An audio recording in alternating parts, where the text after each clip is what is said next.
गुरुदेव को लोग प्रणाम कर। ओम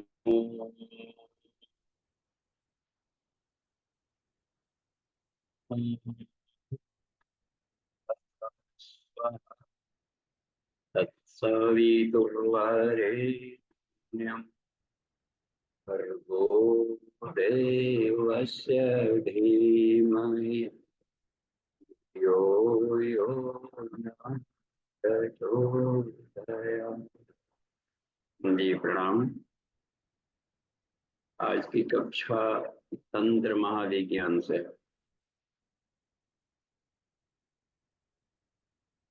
तो उसमें हम लोग पिछली उसके क्रमशः कक्षा में पहुंचे थे पंच मकारों की साधना। उसमें से मध्यम और मानसम। पंच मकार में आता है मध्यम मानसम च मीनम च मुद्रा मैथुनम एवच। ये मकारम पंचमम और योगिनाम मोक्षदायकम। योगियों को मोक्ष देने वाला ये चार प्रकार की साधना है तंत्र महाविज्ञान में। और इसका भाष्य किया है परम पूज्य गुरुदेव ने मोटे वॉल्यूमिनस है उनका भाष्य तंत्र महाविज्ञान। तो उसमें पंचमकारों के रहस्य और उसकी साधना पद्धति बताया गया। उसी में का हुआ आर्टिकल तो वाङ्मय नंबर 15 में सावित्री कुंडलिनी तंत्र में पंचमकारों का रहस्य ये उस चैप्टर दिया हुआ। तो जिनके पास जो उपलब्ध हो उसमें हम लोग उसको अध्ययन कर सकते। अच्छा, तो आज के क्रम में आज तीसरा है। तीसरा इसका मतलब है पंच मकारों में मीन का रहस्य आज हम लोग जाने। मीन और उसकी कैसे हम लोग साधना करें। तो देखिए इसमें दो बातें थी। अभी हम लोग जो सेमेस्टर चल रहा है वह वामाचार का चल रहा है और वामाचार के बारे में लिखा है कुछ गुरुदेव ने साफ कहा है कि वामाचार शब्द को लोग समझ लेते हैं कि यह बिल्कुल ही वेद विरोधी समाज विरोधी है। हो सकता है कुछ अनगढ़ लोगों ने इसका दुरुपयोग किया, लेकिन यह वामाचार पूर्णतः जीवन को पूर्णतः तक ले जाने के लिए यह अनिवार्य सीढ़ी है, पायदान नहीं कर सकते। 7 पायदान रखा है तंत्राचारों में। 7 पायदान तंत्र महाविज्ञान में दिया गया कि साधक की आचार संहिता क्या हो जो जीवन को पूर्णता तक ले जाना चाहिए। 7 स्टेप्स ऑफ फ्रीडम। तो पहला उसमें है कि वेद के अनुसार आदमी आचरण करे। शुरुआत शैशवावस्था में बालक वेद पुराण पढ़ाई मन लावही आप कहीं अनुजन समझावें। ये जैसे ही विद्यारंभ संस्कार हो बच्चों का वहीं से शुरू हो जाता है वेद। ओम भूर्भुवः स्वः। देखिए पहला मंत्र ही लिखा जाता है और उसके बाद में वैदिक जीवन शैली रूटीन ठीक करना, अपना खान पान ठीक करना। तो ये सरल होता है। अच्छा, तो वेद के आचार को भी एक बंधन कहा है। पूरा फ्रीडम में जाना हो, पूर्णता को पाना हो, तो जहां भी आचार संहिता किसी शास्त्रों की लग गई, देखिए उसमें इसका मतलब है कि वह फॉर द टाइमिंग है। इसलिए जो स्मृतियां आती है वो आचार संहिता के रूप में आती है।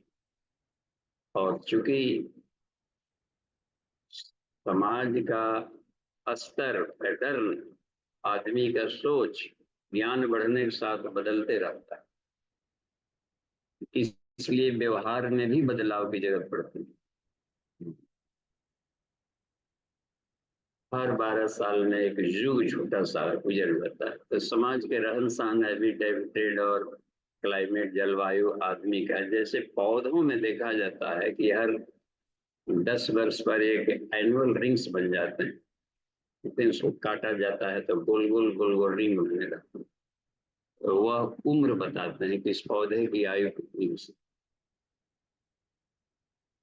कैलिफोर्निया के जंगल में हम गए, वहाँ वहाँ का बड़ा मशहूर था। तो वहाँ पर 10,000 वर्ष पुराने पेड़ों को भी संरक्षित करके रखा हुआ,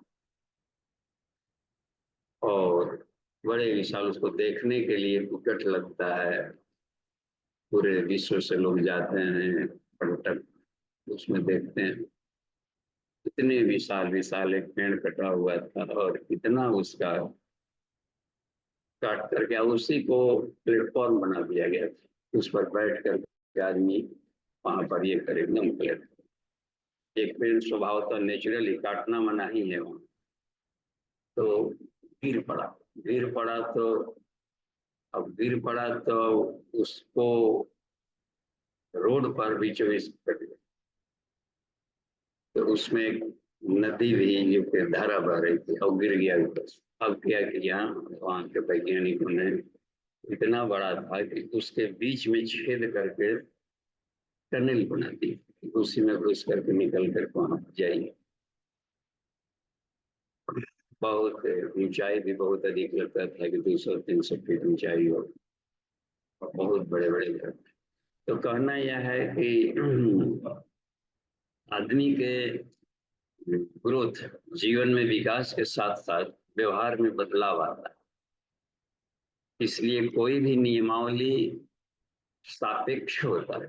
सापेक्षता के सिद्धांत पर सारे संसार में जहाँ कोई आचार संहिता बनाई गई तो समझिए कि वो सापेक्ष, शाश्वत नहीं है, क्योंकि व्यवहार बदल रहा है, शरीर बदल रहा है, अक्षर बदलते हैं। कलयुग अभी चल रहा हो है, तो उसमें देखिए सतयुग के समय में आदमी के शरीर के बनावट में, कंपोजिशन में अंतर होता है।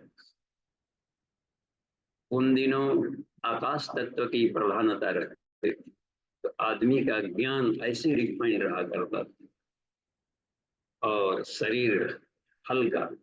तो उस समय की साधनाओं से आदमी आकाश गमन की सिद्धि पा लेता था। त्रेता में अग्नि तत्व की प्रधानता थी, और उस समय लोग आग में जलते नहीं, तो ये आग में इसी टहलते निकल जाते। तो वो सामान्य सी साधना क्रम कर लेने पर इसी तरीके से, और उसमें कुछ ऐसे बन जाते थे जो कि आकाश तत्व और वायु तत्व की प्रधानता हो। जैसे हनुमान जी जैसे लोग हवा में उड़ना जानते थे, अंगद भी उड़ करके ही गए थे, समुद्र को उधर से भी पार करके निकल गए थे। तो कुछ हौसलों को पास किया था, तो कुछ एक लोगों में रहती है विशेषताएं, जन सामान्य में नहीं रहती। इसी तरीके से द्वापर में जल तत्व की प्रधानता बढ़ गई। देखिए भारी होते जा रहा है, कंडेंस्ड अवस्था में आ रहा है बॉडी। अब सतयुग वाले सिद्धियां सेम साधना करेंगे, सेम प्रैक्टिकल करेंगे तो वो नहीं मिलेगी। तो अब है कि उसके सूक्ष्म गुण मिल जाएंगे। जैसे हवा में प्रत्यक्ष में नहीं उड़ पाएगा उस समय के आदमी, द्वापर में ऐसे उड़ते हुए नहीं दिखाया गया युद्ध में किसी को, महाभारत का चल रहा है इसलिए, लेकिन सिद्धियां उसमें थी।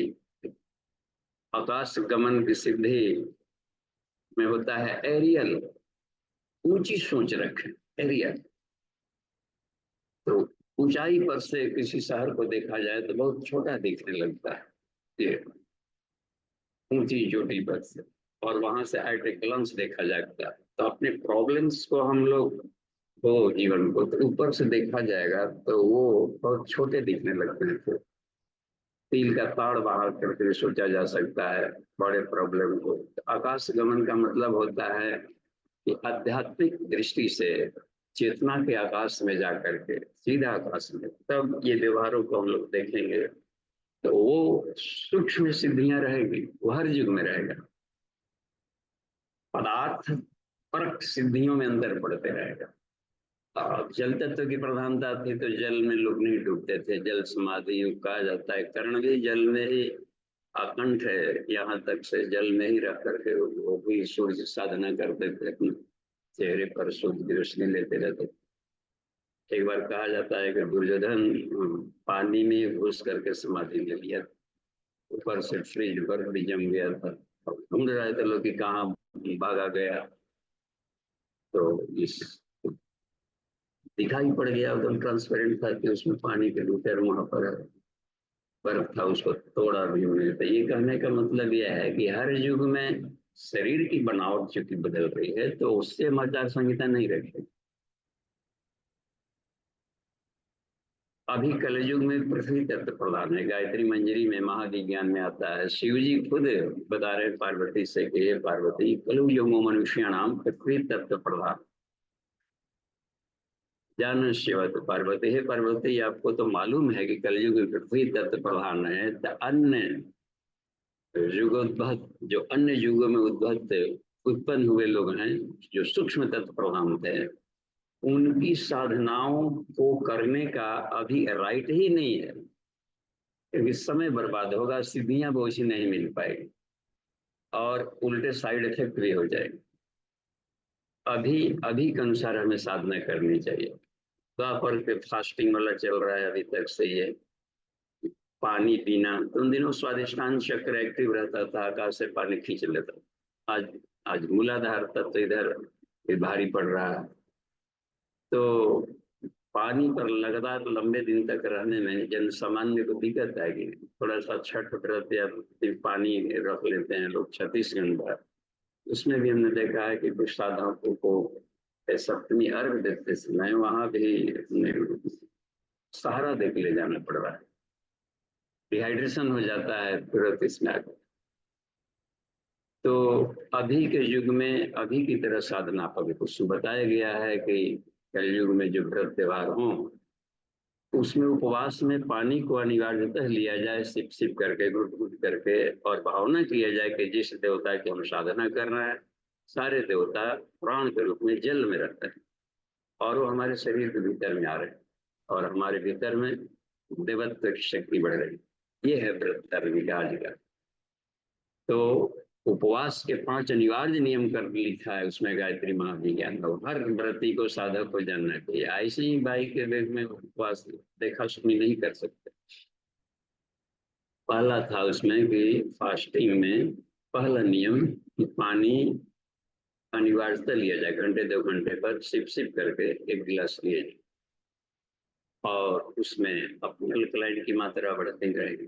क्योंकि भोजन हमने छोड़ दिया, ठीक है, भोजन छोड़ दिया, भोजन छोड़ दिया, अनाज नहीं ले रहे हैं, अब पानी भी लेना बंद कर दिया जाएगा तो शरीर के भीतर के इंजन तो चल रहे हैं, हृदय बराबर धड़क रहा है, चल रहा है, गुर्दे भी चल रहे हैं, फेफड़ा भी चल रहा है। तो जब मशीनें चलती हैं तो कुछ गंदगी निकालती, तो वो जहर गंदगी खून में घुलने लगता है, ब्लड में लैक्टेट की मात्रा बढ़ जाती है, टॉक्सिन। तो चिड़चिड़ापन, खीज वगैरह, जो आदमी को व्रत में भी भोजन छोड़ दिया है तो चिढ़ने खींचने जैसा उसको कर लगता है, उतना जॉली मूड में प्रसन्नता नहीं रख पाते इसमें। इसका मतलब यह है कि उस जहर को निकालना जरूरी है। तो पानी एकमात्र माध्यम है कि वो शरीर में जाएगा भी और शरीर से विषाक्तता को निकालते भी है। तो ये एक अनिवार्य नियम बताया है। दूसरा कि हार्डवर्क न किया जाए, जब फिजिकल वर्क करना है, भोजन भी बंद कर दिया है तो अधिक कैलोरी की जरूरत पड़ती, तो एक दिन पहले ही सारे काम को निपटा दिया। उस दिन अब यदि करना पड़ गया और वीकनेस हो रही तो पर्व न छोड़े कि नहीं हमसे बर्दाश्त नहीं होता है फास्टिंग करना व्रतों में। उपवास का तरीका बदल दे, यानी कि शाम को ये बोलते हैं कि होता है शोधक उपवास में केवल जल लिया जाता है, लेकिन उस पर नहीं रह सकते तो हम रसाहार ले लें। शाम को उपवास बदल दें, वो अभी उपवास ही कहलाएगा, रसाहार ले लिया, शरबत ले लिया और फलों का रस ले लिया और व्रत कर रहे हैं। तो लाभ है मिलेगा अनेकों गुना अधिक। और व्रत हम क्यों छोड़े, देवताओं से क्यों दूरी बढ़ा लें। और वही बात है, अपने साधना पद्धति को थोड़ा सा सरल बना लिया जाए। और वो भी नहीं रहा जा रहा है केवल यूज पर है कि थोड़े से कुछ गुरुदेव लिखते हैं उसमें, वो उन सूत्रों को हमने रखा है कि उसमें फलाहार ले लिया जाए थोड़ा सा, लेकिन व्रत न छोड़े जाए। तो फलाहार लेंगे तो सामूहिक उपवास से, वो भी उपवास कहलाता है, अनक उपवास कहलाएगा। तो ये है। अच्छा, वो भी पर नहीं रह सकते, हमको तो लेबर मजदूर है, काम नहीं छोड़ सकते, डेली जाना ही जाना है, बाहरी काम करना है सारे। तो उस हालत में क्या किया जाए, तो अन्न लेना है तो फिर सॉफ्ट लिया जाए, जल्दी पचे, और एक टाइम लिया जाए। तो भोजन को घटा दिए तो चंद्रायण तप का एक स्वरूप बन गया उसमें। लेकिन हम व्रत न छोड़े, देखिए कितना सरलीकरण करते। तो आज बात ये चल रही थी कि आचार संहिताओं में बदलाव आता है। जैसे गर्भ में है तो अचानक ही उसको नहीं ज्ञान, वो सारा कुछ दे सकते, माँ के माध्यम से ज्ञान देना होगा गर्भ शिशु को।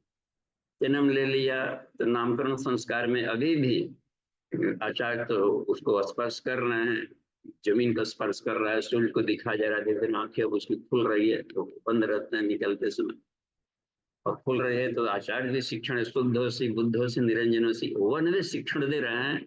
उसके अवचेतन मन में ये त्राटक के माध्यम से विचार संप्रेषण कर रहा है आचार्य वहां कर। फिर जैसे जैसे माँ दुग्ध पान मिल्क फीडिंग भी कर रही है तो गायत्री मंत्र का जप कर रही है, उसे पोषण जा रहा है। और उसको तो ये धीरे धीरे उसके अपने माँ के माध्यम से, और वो विचार पोषण उसको बढ़ रहा है। थोड़ा कुछ है उसके अपने दिमाग काम करने लगे, थोड़ा सा ये हुआ तो एक एक संस्कारों का पैटर्न बदला गया है। मुंडन आ गया, अन्नप्राशन आ गया कि जब खाना की जरूरत पड़ रही है, केवल दूध से अब काम नहीं चलेगा, उसका शरीर तेजी से बढ़ रहा है। अब उसमें है तो उसको अब यज्ञ में संस्कारित भोजन उसको दे दिया गया, गाय के दूध में बने हुए चीजों का दिया जाता है देशी। तो धीरे धीरे उसको अमृत का उसमें और संस्कारित करके दिया जाता है। जी पर भी उंगली खा जाता है उसमें, वो शहद चटाते समय, ताकि वो ईश्वरीय वाणी दिव्य वाणी बोलने वाला इसकी जिह्वा में देवता विराजी। थोड़ा सा और बढ़ेगा, विद्यारंभ संस्कार है तब थोड़े गोदी जैसा रहेगा। अब थोड़ा बड़ा हो गया तो बराबर गोद में नहीं टंगा रहा कि नहीं, फिर वो वही हम दूध पीते रहेंगे। दूध सुखवा देता है भगवान जी ने, कि अब दूसरा वाला आएगा टर्न, उसके लिए सुरक्षित रखा जाए, तू अपना कुछ और डिपेंडेंट, सेल्फ सेल्फ डिपेंडेंट रह। तो धीरे धीरे विकास क्रम में देखिए आचार संहिता बदल गई। तो ये शास्त्र में ही ये सारी बातें दी गई हैं। और बड़ा हो गया तो स्कूल में हॉस्टल में जा रहे हैं, गुरु जी के पास भेज रहे हैं कि अब घर के शिक्षण में अब नहीं, अब हमारी बात ही नहीं सुनता है। बचपन से गोदी में चढ़ाते रहे, माथा पर चढ़ाए तो माथा पर चढ़ गया, अब बात ही नहीं मान रहा। गुरु जी के बात मानेगा, स्कूल में भेज दिया, वहां पर हॉस्टल व्यवस्था के रूटीन में रहने लगे कर। तो एक बहुत एक पैटर्न था आचार संहिता। और बड़े हो गए तो देखिए आदमी अब बच्चों की तरह खिलौना से नहीं खेलेगा, अब अपने ऑपरेटर से खेल रहा है, कंप्यूटर से खेल रहा है, ये सबसे। अब इस तरीके से बढ़ते बढ़ते तो और निर्माण कार्य करने की योग्यता बढ़ा लिया, बल बुद्धि संस्कारों को बढ़ा लिया, उसके आचार बदलते जाते हैं।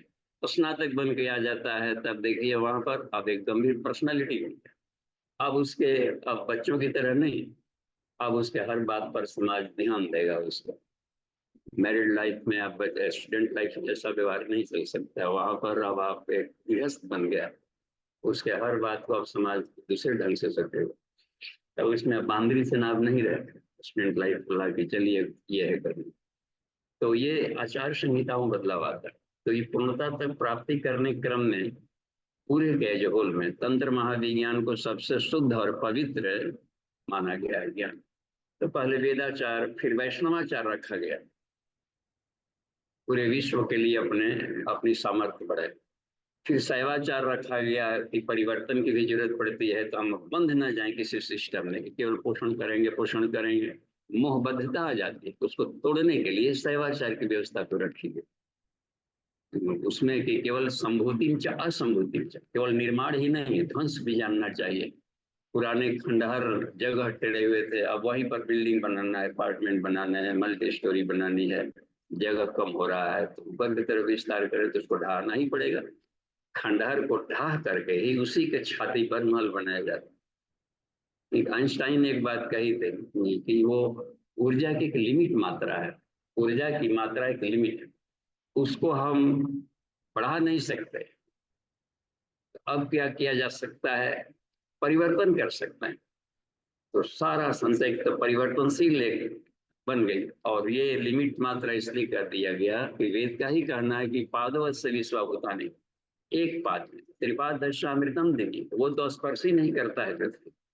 तो इससे एक पाद में जो ऊर्जा जो काम कर रही है, जिसको हम लोग प्रकृति कह देते हैं, प्राण कह देते हैं, सितंबरा प्रक्रिया कह देते हैं, तो विवेक युक्त ऊर्जा का जो क्षेत्र है, कहा कि यह लिमिट है। और अब यह है कि इसमें से हम अनलिमिटेड ब्रह्मांड बना सकते हैं, क्योंकि ये ऊर्जा है इतना हाई डेंसिटी वाला है कि एक नैनो पार्टिकल को फूंक दिया जाए तो ब्रह्मांड बन जाएगा। इतना केवल विजिबल नहीं है, इसलिए शून्य कर दिया जाता है। अहम जगद्वा सकलम शून्यम, मैं और सारा संसार शून्य। शून्य माने डेडनेस नहीं है कि मृत है, यहाँ शून्य का अर्थ है विजिबल नहीं, बस आंखों से इंद्रियों से वो पकड़ में नहीं आता। इस तरीके से ट्रांसपेरेंट ऊर्जा यहाँ पर हुई हुई है और उसमें ज्ञान भरा पड़ा। इसी को रूपांतरण किया जाए तो यही इच्छा के रूप में, विल पावर के रूप में, शब्द के रूप में परा बैटरी वाणियां बंद करके स्पेस बना देता है। तरंग टकराती आपस में तो इसमें बाहर के ही केवल ऐसे करेंगे तो चिंगारी आगे तो चट्टान को मार देंगे, लेकिन विचारों में भी टकराव होता है तो आग निकल जाता है। दो आदमी जब वाक युद्ध करने लगे तो उसमें देखते हैं किसी जब आपस में शब्द पर से उतर करके पटरी से और एक दूसरे पर आक्षेप शुरू कर देते हैं। अब ये उसको कोसने लगता, अब नाक भाव आंख आंख में चिंगारियां निकल गई, ये विचार से विचार टकरा है, ये कोई किसी को चाटा नहीं लगा। एक बार कहा जाता है कि विवेकानंद स्पीच कर रहे थे, शिकागो में ही कर रहे थे, तो उसमें एक गायत्री महामंत्र की महत्ता पर प्रकाश डाल रहे थे। किसी ने कह दिया था कि भारतीय दर्शन इतना विराट है कि उसको सैकड़ों लाइब्रेरियों की करोड़ों पुस्तकों में भी रखा जाए तो कम पड़ेगा। इन्होंने कहा कि अणोरणियान महतो महियान, विराट से विराट भी है लेकिन छोटा से छोटा भी है भारतीय दर्शन, और एक बाल पर लिखा जा सकता है, ओम भूर्भुवः स्वः तत्सवितुर्वरेण्यं भर्गो देवस्य धीमहि धियो यो नः प्रचोदयात्। कहा कि इसमें सारा ब्रह्मांड, सारा ज्ञान इसी में भरा। इसका एक्सप्रेशन किसी ने, कोई होगा पाश्चात्य, वो कोई थोड़ा सा अपने समझदार समझने में कहा कि मंत्रों से क्या होता है शब्द, ऐसा कहना था। तपाक से इन्होंने उसको उसकी भाषा में गाली देना शुरू कर दी, तो बौखला गया, कहा कि हमने तुमको मारा तो नहीं, कुछ आवाज निकाले, शब्द है, ध्वनियां है, तुम्हें रिएक्शन आ गया। तो मंत्र से ही ये सारा सृष्टि चल रहा है, जितने भी शक्तियां हैं वह मंत्र से संचालित होते, यानी साउंड एनर्जी से चल रहा है। सारे वेद मंत्र ध्वनि विज्ञान है, आवाज की तरंगे हैं जो कि इसको यूनिवर्स को चला है। तो ये इसमें बात लिया गई है कि इसके यथार्थ रूप को जानना हो तो ज्ञान के स्तर को बढ़ाना पड़ता है। तो विद्याम च विद्याम च, संसार में भी जानना है, सुख भोगना है, तो उसको पढ़े नहीं, इंजीनियरिंग पढ़े नहीं तो कैसे होगा। इसलिए कहा कि हम पदार्थ विज्ञान को भी जाने, अध्यात्म को भी जाने। तो ये हुआ करता है, पदार्थ विज्ञान से आदमी की आयु लंबी होती है। रोग दुख हो जाएगा तो दवा इलाज करा लेंगे तो थोड़ा उम्र बढ़ गया, फेफड़े में टीबी कर लिए थे तो जल्दी मरी, अब इलाज हो गया, डॉक्टर साहब आ गए, सुखेन वैद्य मिल गए तो उम्र बढ़ा देते। यदि नहीं सुखेन रहते तो समझिए लक्ष्मण को शक्ति बाण लगा हुआ। इसलिए विज्ञान क्या करता है, आयु बढ़ा देता है। और भी है, गुरुदेव लिखते हैं इसमें, साधना से सिद्धि एक अंग है, उसमें लिख रहे हैं कि अगले दिनों आदमी फिर 1000 वर्ष जीना शुरू कर दिया, क्योंकि कोल्ड एनर्जी आदमी के आयु को छीन होने से बचा लेता है। और इस पर अभी रिसर्च उस स्तर का नहीं हो रहा है, केवल हीट एनर्जी, इलेक्ट्रिक, साउंड और मैग्नेट पर काम चल रहा है, सब स्पेस रिसर्च, वाटर पर काम कर रहा है। लेकिन एनर्जी में दो है, हीट एनर्जी, कोल्ड एनर्जी, बस। तो कोल्ड एनर्जी जिस दिन आदमी सर्च करेगा तो अचानक अनंत गुना अपनी छलांग लगा लेगा। तो फ्रीजीकरण कर दिया जाए किसी को। ऋषिगण हिमालय में अपने को फ्रीज कर डालते थे, तो फिर एक फ्रीजीकरण में 4 महीना बर्फ में दब जाते थे, 50 वर्ष आयु बढ़ा लेते थे। तो वो ज्ञान विज्ञान चूंकि साइंस है, तो ये कहा कि वो अविद्या मृत्यु तीर्थ, मृत्यु सिर्फ पदार्थ की होती है। पदार्थ को कंजर्वेशन करके हम कुछ ऐसे मनुष्य हुए हैं जो कि मरे ही नहीं। इसका मतलब है कि इसी शरीर में अन्य शरीर भी हैं जो कि विजिबल ना है, लेकिन उसकी एग्जिस्टेंस है। जैसे इथरिक बॉडी, ये पांचों बॉडी बायोप्लाज्मिक दिखता नहीं है लेकिन है भीतर। पांचों कोष, 5 बॉडी है शरीर के भीतर, दिखता नहीं है लेकिन उसका एग्जिस्टेंस है। एस्ट्रल बॉडी नहीं दिख रहा है, आभा मंडल का हो रहा था, कॉस्मिक बॉडी नहीं दिख रहा है भीतर में, काउजल बॉडी नहीं दिख रहा है, लेकिन ये सब है सत्ता के रूप में। इसलिए कहा कि इन शरीरों में आदमी तो इनफाइनाइट रह सकता है, सिर्फ उसका शिक्षण, प्रशिक्षण और साधना पद्धति मिल जाए। तो इसके शिक्षण को तंत्र महाविज्ञान कहा जाता है। पंचकोशों की साधना, ये तंत्र महाविज्ञान है। तंत्र का सीधा संबंध चेतना से है, और चेतनात्मक शक्ति से सारा सृष्टि चल रहा है। चित्त शक्ति से बना है, ऊर्जा से बना हुआ है, ज्ञान खुला हुआ है उसमें। चिद रूपणी महामाया मंत्र बोला जाता है। अब उससे सीधा संबंध है। और ये क्या करता है कि यह पांचों कोषों की जो सिस्टम है और शरीर में जो पंचधा प्रकृति काम कर रही है हर जगह, इन पर अपना आत्मसत्ता से कैसे नियंत्रण स्थापित किया जाए। तो वह सीधे पंचकोशों की जर्नी को शीघ्र पार करने के लिए पवित्र साइंस था। तो इस तरीके से ये वेद में सारे वर्णित है, ये सारे चक्र, कुंडलिनी, जागरण का, ये सब अथर्ववेद में सब सूत्र है ये। या तैतरीय उपनिषद में आता है ब्रह्मानंद बलि। तो ब्रह्मानंद को कैसे पावे, तो कहा कि अन्नमय कोश के भीतर में एक प्राणमय कोश है, उसको जगाओ। उसके भीतर में एक मनोमय कोश है, एस्ट्रल बॉडी, उसको जगाओ। फिर उसके भीतर में एक और बॉडी है, आप कह दिया उसमें कॉस्मिक बॉडी है, विज्ञान में कोश, उसको जगा लो। उसके भीतर में एक और बॉडी और शक्तिशाली आनंद में कोश को हम जगा लें, फिर बिल्कुल विशुद्ध आत्मा बनकर जीव शिव बन जाता है। तो जीव से शिव बनने की प्रक्रिया ये रहती है। तो इसी को तंत्र साधना का क्रम रखा गया। अब इसमें इसीलिए पैटर्न में रखा गया कि वेदाचार, फिर वैष्णवाचार, फिर शैवाचार पका है। तब आदमी, अच्छा, एक क्लास से दूसरी क्लास में जाया जाए तो पिछले को छोड़ा नहीं जाता है, प्लस इसको जोड़ दिया जाता है। वेदाचार प्लस वैष्णवाचार प्लस शैवाचार प्लस दक्षिणाचार, सब पुरुष पुरुष थे तो नहीं, नारी शक्ति को एक समान माना जाए। देवियों की पूजा करने का क्रम अपने भारतीय संस्कृति में रखा गया, दर्शन में भी रखा गया। ये सामान्य लोग को भी, क्योंकि जन सामान्य ही में से निकलते हैं महापुरुष, जिसमें सिद्ध ऋषिगण निकलेंगे, और सबको किसी न किसी तरीके से इस पर चलना पड़े। अब तो था कि अब, और उसके बाद में रखा गया है ये चारों की साधनाएं पाश्विक कहलाती है, पशु भाव में, यानी बंधनकारी है अभी भी। तो वो बंधन था कि अभी तक से चेतना के रूप चलते, और वामाचार में किया जाता है। उसके बाद वामाचार का क्लास आता है कि न सिर्फ नर नारी में भेद किए जाए, ब्रह्मा विष्णु महेश में, दिव्स में या इसमें भेद किए जाए, जड़ और चेतन का भी भेद हटाया जाए। देखिए कितना बड़ा छलांग, वामाचार में जड़ और चेतन का भेद हटाया जाता है। तो ठीक उसके प्रतिकूल है ये। चेतना का ठीक उल्टा है जड़ में। इसके सारे नियम चेतना के नियम से उल्टे चलते हैं। जड़ चेतन देखिए दोनों को बीच में गए, और ईश्वर हम में, तुम में, खड़ग खम में, देख रहे ना, उस सब में है, जड़ में भी चेतन में। अब तक से केवल चेतन चेतन का व्याज था। जड़ चेतन के भेद को मिटाने के लिए जो जो पैटर्न चलता है, जो फैकल्टी है, उसी को वामाचार कहा जाता है।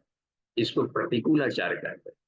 सीधे सीधे रास्ते पर चल पड़ रहे थे, लेकिन रिवर्स गियर में चलना हो तो वहां पर हार जाए।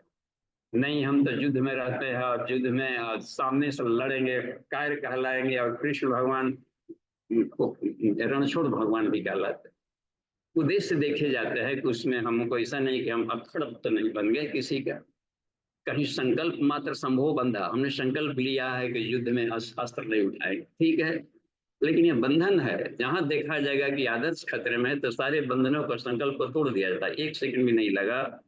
अर्जुन ने कहा कि मारो इस पितामह को, हाथ कांपने लगे। फिर तो कहा, तू शपथ लिया था यार, ऋषि बचनम, तो कहाँ गया ये सब। नहीं नहीं, पर हम तो नहीं छोड़ते, तुम अपना रखो संकल्प अपने पास पोटली बांध कर, हम तोड़ते हैं।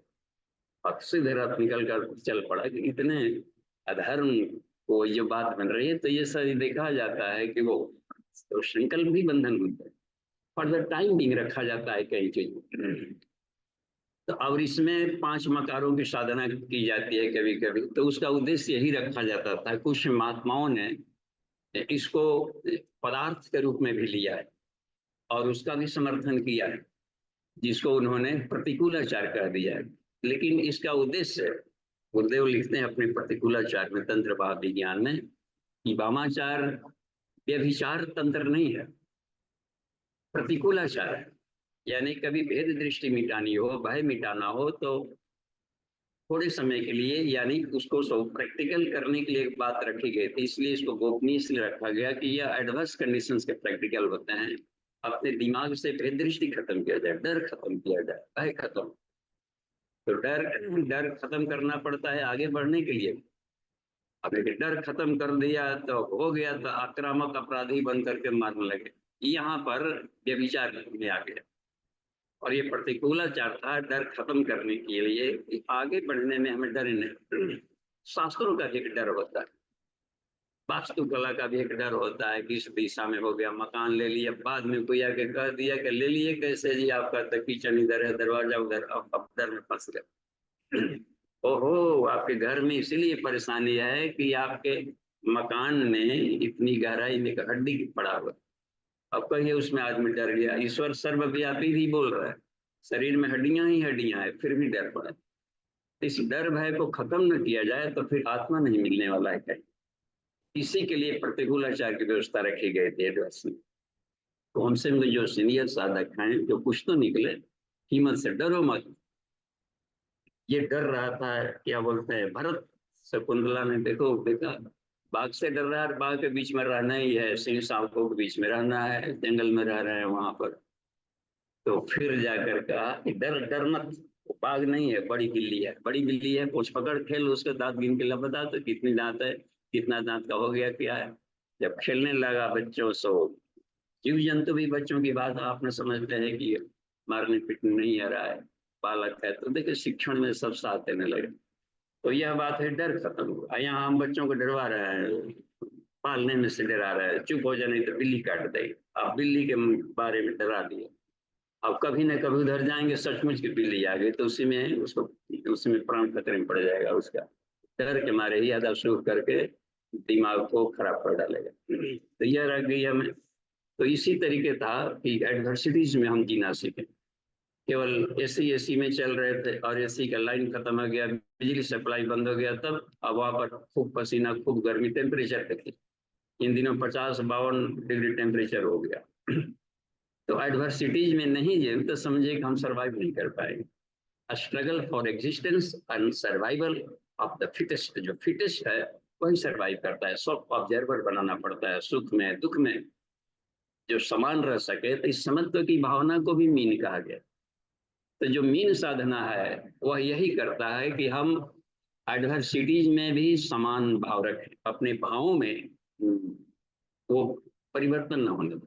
देखिए कितना ही कमाल की बात है, जीवन में सुख आता है, दुख आता है, कोई मनपसंद चीजें भी मिल जाएगी तो कभी बिल्कुल मन के विरुद्ध मिल जाएगी, तो वहां खींचिए मत, झल्लाए मत। हम अपने ढंग की परिस्थितियां समाज में देखते हैं, मिल गया दोस्त है, खूब चहक जाता है, और विचार से विचार नहीं मिला तो उसे घृणा कर बैठते हैं। देखिए तक उतना ही नहीं है, जिसे अपनी घृणा कर दिया दूसरा आदमी भी उसे घृणा नहीं कर रहा है तो वो भी आदमी खराब लगे। ये तो महा महा अपने आप का सत्यानाश करना हुआ। तो ऐसे साधक आत्मज्ञान नहीं मिलता है, आत्मा का किसी से ही नहीं मिला, वो तो घृणा खरीद रहा है ना। मन लायक मिल गए तो अच्छी बात है, बल्ले बल्ले, मन लायक नहीं है, बेकार बाहियात करिए, लगे उसकी निंदा चुगली करने। तो ये सब बात है। तो विषुणता ये रह गई कि इन सब को तो विपरीत परिस्थितियों में, एडवर्सिटीज में अपने आप की चेतना को विचलित न होने देना मत्स्य कहलाता है। ये मीन साधना है। देखिए कितनी कमाल की बात है। और ये हर आदमी के जीवन में मीन साधना की जरूरत पड़ेगी, क्योंकि जीवन में हर जगह फूलों का सेज नहीं है, कांटे भी मिलेंगे। फूल इसलिए फूल चढ़ाया जाता है। फूल कहता है हमको देखो, वाह गुलाब पसंद तो है, लेकिन गुलाब को देखिए कांटों में खिलता है, गर्दन भी नचवा लिया, सुई से भी बेधा जा रहा है, फिर भी मुस्कुरा रहा है। इसको कहा जाता है मीन साधना। यह है मीन की तरह मछली के देखिए, सारा संसार में मछली इसमें मत्स्य, मीन माने मछली। तो मछली के स्वभाव को हम अपने जीवन में लें।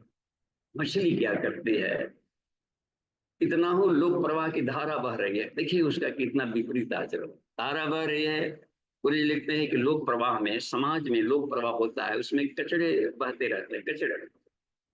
हाथी भी बह जाएगा अपने आप को बलवान कहलाने वाला, लेकिन जो समाज में कुरीतियां चल रही है, जो मूढ़ मान्यताएं हैं, इसे नहीं टक्कर ले पाता, और वहां पर खत्म हो जाती है बात। नहीं, विपरीत परिस्थितियों में बलबला गया। वो इसमें बात है, मछली क्या करती है, मछली का छोटा सा भी छोकड़ा है तो धारा के विपरीत चलेगा। देखिए उसमें कर्म मत्स्य, तो ये मत्स्य साधना होती है कि जो क्रांतिकारीपन होते हैं, वो समाज को जो दिशा देना चाहते हैं, परिवर्तन करना चाहते हैं, उनको ढर्रे से बाहर निकलना पड़ता है।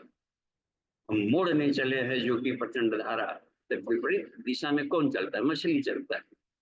और वो उद्देश्य क्या है, एडवर्सिटीज में जाने का, लक्ष्य को पाना। धारा कहाँ से निकली, धारा इधर बढ़ रही, धारा को उल्टा राधा हो गया। राधा का स्वामी, राधा स्वामी की व्याख्या एक संत बड़ा अच्छा कर रहा है, अच्छा लगा कि राधा कहा जाती है कि धारा का उल्टा है। और धारा का उल्टा कहाँ से धारा निकली है, तो धारा को उल्टा जाएंगे तो पहुंच जाएंगे। ओरिजिन क्या है, गोमुख से निकल रही है, कहाँ पर है, ईश्वर से सारी धाराएं निकल कर काम कर रही है सर। तो वहां पर जाना है तो मत्स्य अवतार का साधना करना पड़ेगा, मछली का इसमें करने का। और भी देखिए इसमें तो हर तरह की साधनाओं के दोनों भाग होते हैं। एक होता है उसका ये अनुकल्प, और एक होता है दिव्य अर्थ में। अनुकल्प में रखा गया है कि फल फूल के रूप में भी देखा गया, तो वैसे फलों को देखा गया है जिसमें कि पानी की मात्रा अधिक है, जैसे कि मूली। तो मूली का सेवन मछली के सेवन कह दिया गया, इसमें मूलियों में से अधिक पानी की मात्रा है। और देखिए बैगन, बैगन को भी ये, तो जहां मछली खाने की बात आ गई तो ये इन मछलियों को दिव्य अर्थ में नहीं लिया जाता है, क्योंकि योग की भाषा ही एक अलग होती है, वो दिव्यात्मक अर्थ वाले होते हैं। तो उसमें उन अर्थों को यहाँ नहीं थोप सकते हैं। शब्द भले वही है, लेकिन अर्थ हमेशा, क्योंकि वो आत्मिक जर्नी के लिए प्रयोग कर रहा है। तो अनुकल्प में रखा गया है, तीन चीजों को लोग रखते थे। मूली, उसमें भी एक लाल मूली शब्द का प्रयोग किया गया है। तो लाल मूली में सफेद मूली में अंतर हमने देखा उसको खोज करके कही, तो लाल मूली के गुण अधिक बताए गए उसमें। और काफी वो सभी के लिए, डायबिटीज वालों के लिए शरीर के भीतर में और भी हो। और कहा कि उसका तासीर भी गर्म इन्होंने बताया, तो जाड़े के सीजन में भी बड़े फायदेमंद है, शरीर के लिए पौष्टिक होता है, हाईली एंटीऑक्सीडेंट सब होते हैं।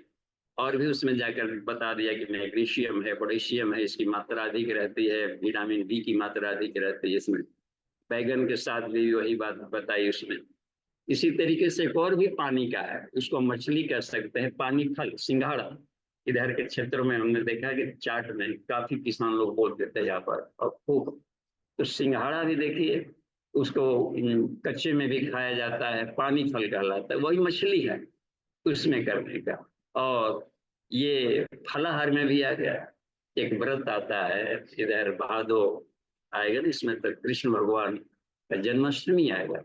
उसमें देखते हैं कि सूखे हुए सिंघाड़ा, सूखे हुए सिंघाड़ा का पाउडर मिलता है, आटा बनाया जाता है, उसको या घर में जाता से पीसने में है, उसी का हलवा बना करके सेवन किया जा रहा है, देख रहे हैं मछली का। तो वो कमाल की बात बन रही। तो यदि हम लेते हैं फल फूल के रूप में, तो इसके रूप में लिखा जाएगा कि मीन साधक ये करते सारे व्रती मीन खा रहे। अब मछली शब्द कहा जाएगा कि किसी के सामने से, कहाँ से आ रही, क्या खाया, अभी मछली खा कर, तो बेचारा भ्रम में पड़ जाएगा। सिंघाड़ा कह दिया जाए पानी फल, तो नहीं, उसको खराब लगेगा।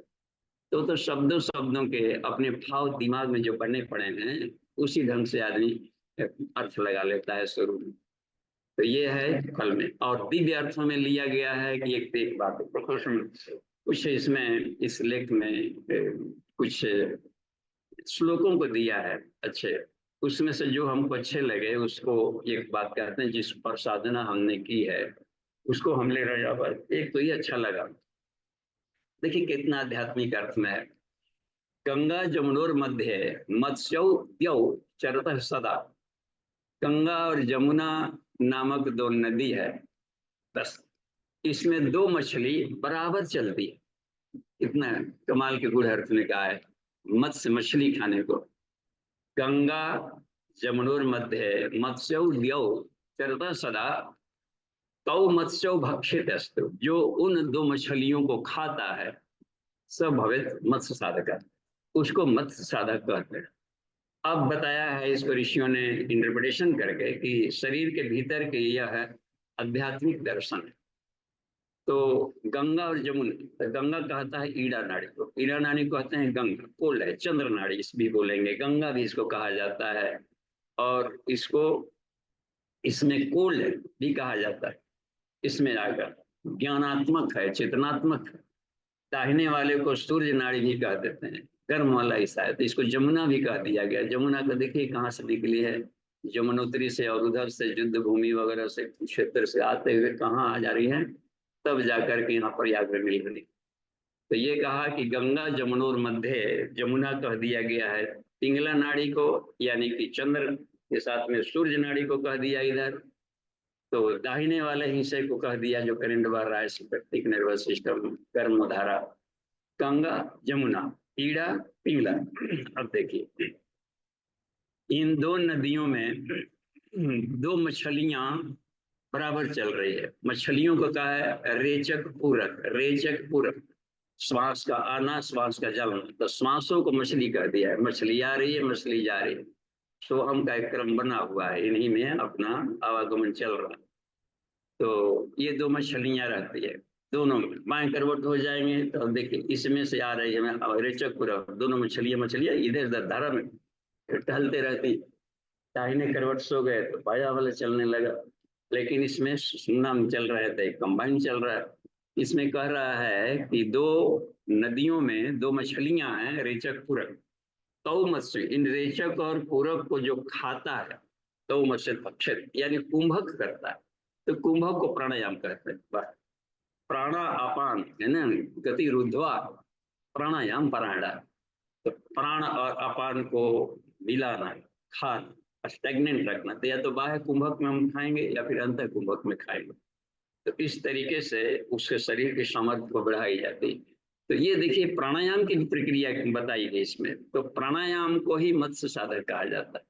सुषुम्ना में अपने को स्थिर किया जा रहा है, उसमें स्थिरता लाई जा रही है, समत्व भाव लाया जा रहा है। यहाँ भी देखिए सुषुम्ना समत्व है। तो ये हमको बहुत अच्छा लगा कि ये हर साधक इस तरीके से मत्स्य की साधना कर सकता है प्राणायाम के लंबे प्रयोग से। श्री अरविंदो काफी एक एक दो दो घंटा प्राणायाम करते थे, तब जाकर के अपने पूरे प्राण का जो मूल स्रोत है सृष्टि में, पंचधा सावित्री महाप्राण, उसके लहरों को वो इसके साथ तादात्म्य स्थापित कर लिया।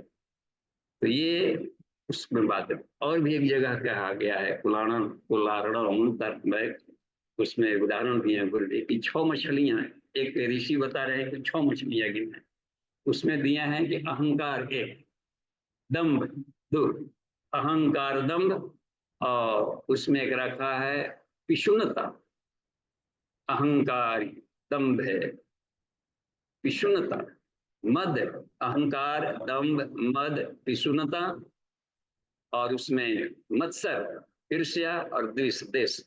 इन 6 मछलियों को जो मलाह की तरह विषय विराग वैराग्य के जाल में पकड़ करके सदविद्या रूपी आंच पर पका करके खाता है, उसको मत साधा कहते हैं। गजब, देखिए कितने दार्शनिक शैली में बोला है। तो अहंकार देह अहंकार है तो एक अपने आप को सीमित दायरे में बांध लेना, इसको हम और विराट कर देंगे तो ब्रह्म में बदल जाता, रूपांतरण हो गया।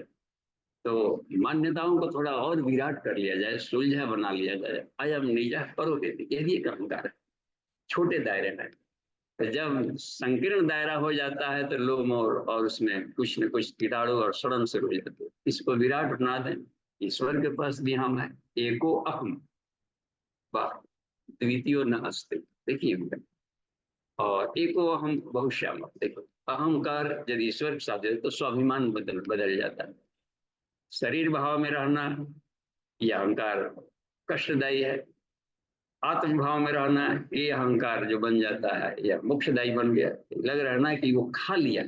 तो शरीर भाव को आत्म भाव में लाने के प्रोसेस में जो खाने की प्रक्रिया थी, चबाना वगैरह करना, इसी को क्रिया जो कहते हैं। जो 19 क्रिया जो बताया गया है, आसन, प्राणायाम, बंद मुद्रा, उपवास, फास्टिंग और ये नाद बिंदु कला साधना, ये सब चबाने की प्रक्रिया है ताकि हम उसको अपने में डाइजेस्ट कर सकें।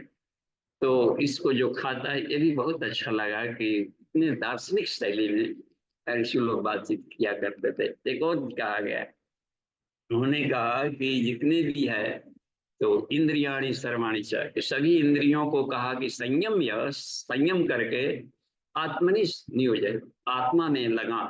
जैसे चित्त वृत्तियों का निरोध कर लिया, और कर लिया तो कहाँ लगाया?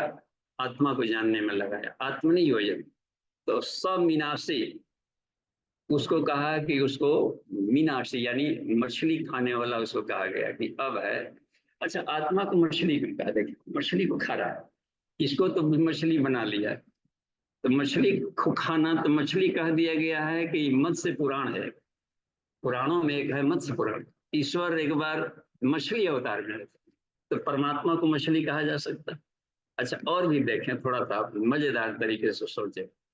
ये किए, सारा क्षीर सागर है, सागर नीर में, जल में एक नारायण पड़े हुए है ना, जल के मध्य में नारायण है। वाह! नीर ही जिसका घर हो, जल ही जिसका घर हो, तो उसको मछली कहा जा सकता है कि नहीं? इतने बड़े समुद्र में एक मछली दिख रही है, तो मत्स्य अवतार में परमात्मा को मछली कहा है। और उसको उसमें ऋग्वेद में जगह आता है कि इंद्र यानी कि महामछली, परमात्मा के शब्द में भी आता है। इंद्र आत्मा को भी कहते हैं, परमात्मा को भी कहते हैं। तो उसमें भी एक उपेंद्र, उपेंद्र इंद्रो वरुणो हुतासनो, उसमें मंगलाष्टकम में मंत्र आता है। तो उपेंद्र छोटा यानी कि महाविष्णु में से एक और विष्णु निकला अवतार प्रक्रिया में। कृष्ण भी विष्णु और महाविष्णु एक बार अर्जुन को साथ में ले जा रहे कि चलो महाविष्णु से मिलाते हैं, देखते हैं कि जो त्रिभुजदार ये गए और बता रहे कि मेरा शीश है, देखे तो वो गजब किया। इधर भी विष्णु आ गया अवतार के रूप में, राम भी है तो परशुराम भी है सामने, अपने भीतर से अनंत रोल निकाल सकता है। तो वहां कह दिया गया कि महामत्स्य है। तो मत्स्य का मतलब यहाँ परमात्मा भी है, आत्मा भी। अच्छा, ध्यान प्रक्रिया में गुरुदेव इसको ऐसे करवाते हैं कि अपने आप को प्राणों के समुद्र में तैरता हुआ बीच में फ्लोट करता है। समुद्र ही प्राण का, समुद्र ही प्राण को ही क्षीर सागर करता है। तो उसमें अपने को मछली की तरह तैरता है और प्राण चारों तरफ से आकर के अपने आत्मा को ये मजबूत कर रहा है, शरीर भाव में आकर प्राणी फीलिंग करने। तो इस तरीके से कहा गया है कि मत्स्य ये पवित्रता का प्रतीक होता है। मछली पवित्र है, तालाब में रखे जाते हैं तो जल के शुद्धिकरण के लिए। अब मछलियां मार के खा गए, अब पानी हो गया और भी प्रशुद्धित। तो जलों को शुद्ध करने के लिए यही सब जीव जंतु थे, इकोलॉजी में बने हुए थे, जो कि पानी को रिफाइंड करते थे। तो रिफाइंड वो न करेगा जो भी पवित्र है।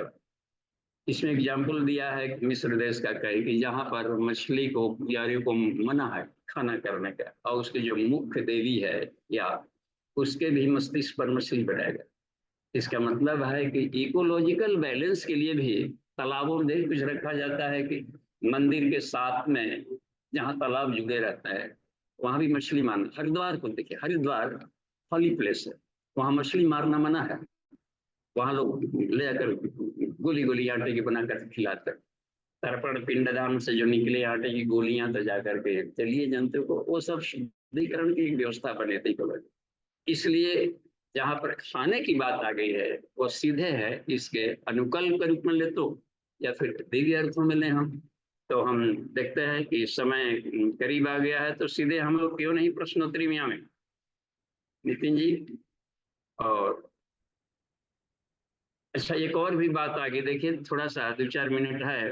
तो उसमें लेख में एक और बात मिलती जो कि हमें उसको प्रोमिनेंट देखिए। मत्स्य पुराण में एक और भी बात है। हर एक पुराणों में दो दो तथ्य रहते हैं, एक युग की समस्याओं का समाधान और दूसरा जो मूल सृष्टि विज्ञान है उसको लोग रखते हैं एज इट इज, कि सृष्टि को उत्पन्न कैसे, उत्पत्ति कैसे। तो उसमें बताया है कि सृष्टि की उत्पत्ति, इस जगत की उत्पत्ति के लिए ईश्वर ने क्या किया, प्राण से तो उत्पन्न ही किया, लेकिन अब इसमें भी प्राण भरने के लिए, इसको फैलाव देने के लिए, क्रिएचर्स उत्पन्न करने के लिए, इसे बॉडी सेल्स हो गया या कहे जो बन रहे विभिन्न, तो उसके मध्य में एक प्राण का एक एक पाथवे बना है, प्राण का पाथवे। एग्जाम्पल दिया जाता है, इसे पृथ्वी को हम लें, हर घटक में होता है, तो पृथ्वी के भीतर में विषुवत रेखा को, इक्वेटर दिशा है, तो हम लोग देखते हैं उत्तरायण और दक्षिणायन ये दो होता है। तो सूर्य की गति देखिएगा, विषुवत रेखा से 23.5 डिग्री जाएगी उत्तर, 23.5 डिग्री नीचे, तो जहां पर 23.5 डिग्री ऊपर चली गई तो वहां पर कर्क रेखा को टच करती, उसको मैक्सिमम को, उत्तर वाला छोर को एक लाइन खींचा गया हाइपोथेटिक, उसको कहते हैं कर्क रेखा। कर्क राशि अलग है, कर्क रेखा अलग है।